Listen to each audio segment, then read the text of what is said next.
everybody, welcome to another edition of Toddster's Magical Mystery Review. I'm your host Toddster, and today we're going to take a look at Ringo Starr's Goodnight Vienna. Yes, this was his last album on the Apple label. Came out 15th of November 1974, and so on the heels of this big success of his last album, Ringo, I guess Ringo sort of like tried to repeat the formula on this album. He brought in Richard Perry again to produce, and a whole bunch of artists came in and helped out with Ringo, and it's a good album. So let's get into the songs. We start off with the title song, It's All Down to Goodnight Vienna. This is John's offering to Ringo for this LP, and not too crazy about the song, to be honest. It's okay, nothing much, but then we go into a cappella, written by Alan Toussaint, with a little help from Dr. John, and it's another good song, but nothing much more. But then we go into Ooh Wee. Ringo and Vinnie Pontier wrote this song, and nice piano work from Dr. John, as my doctor called him, as Ringo said. But as for the song, then we go into Husbands and Wives. Yeah, this is the Roger Miller cover tune, which Ringo sort of steps out of his drum stool for this song, and it's a very heavy electric piano driven ballad, and nice, warm and beautiful. Then we go into Snookeroo. This was written by Elton John and Bernie Taupin. Taupin wrote this as sort of like an autobiography type tune, since he was born on the eve of Halloween in the north of England. And it features Elton on piano and Robbie Robertson from the band on lead guitar, and it's a wonderful highlight. So that's the first side. We flip the record to All By Myself. That's another Ringo Pontier tune. Features John on the guitar, and yet the horns in the middle, like this in the solo horns, they sound a bit like it came out from a Herb Alpert tune,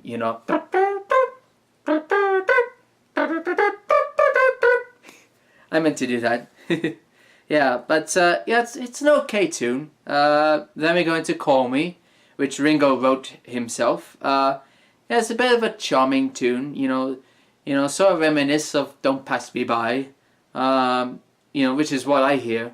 Then we go into the No No song, and written by Hoyt Axton, who, at that time was, his tunes were covered by, Three Dog Night, Joy to the World, Never Been to Spain, and all that. But it's just written as like a sort of an anti-drug song, even though I guess everybody was sort of taking a mickey out of it, because who else was stoned in the 70s? And features Harry Nilsson on the backing vocals, and it's another great highlight. I like this one. And then we go into Only You, the old Platters tune, which John suggested Ringo to sing, even though it was a little bit high for him to sing it. But he pulls out a great vocal, great vocal from Ringo, and John plays the acoustic guitar, and Nilsson again does the backing vocals, and it's the best song on the album. Then we go to Easy For Me, which Nilsson wrote, which he later did a version himself, but he renamed it Easier For Me. And it's wonderful, simple backing, just Ringo singing, and with the piano and strings, lovely. Then we end the album with the Goodnight Vienna reprise. yeah, it goes out with gusto, as John would say. You know. And yeah, funny thing is that when the song came out as a single, the two versions were edited into one. Yeah, so it's very interesting, and it's on the Photograph Best of Ringo CD. So check it out if you can. Yeah, so then so let's go to the bonus songs, which is the Back Off Boogaloo single, which is Ringo's hit single back in '72. Yeah, Back Off Boogaloo. Yeah, see, he wrote this, after having dinner with Mark Bolan from T-Rex, and Mark was all about, going on his own boogaloo, boogaloo, boogaloo. And, yeah, and that some thought that it was sort of Ringo's attack on Paul, but, he denied that it wasn't that at all, even though Paul says that it was one of Ringo's, well, his favorite Ringo tunes. Yeah, and funny thing is that when he had the idea of writing the song, he tried out, every tape recorder in his house ran out of batteries, and he sort of like ran around trying to find some batteries, and just as he was trying to find it, the song slowly turns into Mac the Knife. But he got it at the end. But yes, and it's an awesome song and a great slide guitar from George. And then we go into its B-side, Blind Man, which Ringo wrote this for the some spaghetti western film called Blind Man, which he starred himself, but was never used. But it's a good song. And then we go into the extended version of 6 O'Clock, which I mentioned on the last Ringo album. Yeah, and it was only issued on some promotional copies and some cassette copies as well.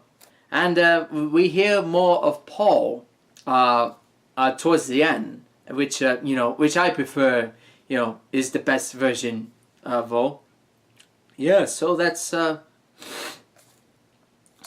there is. So yeah, so what to say? Well, it's a good album, yet it sort of like lacks the magic of the last album. Yeah, I think the problem is that I think the last album was a bit focused, and this one was a bit of unfocused. Sort of like a like a party atmosphere in this album. But yeah, but still it's a good song, lots of great songs, good album, lots of great songs.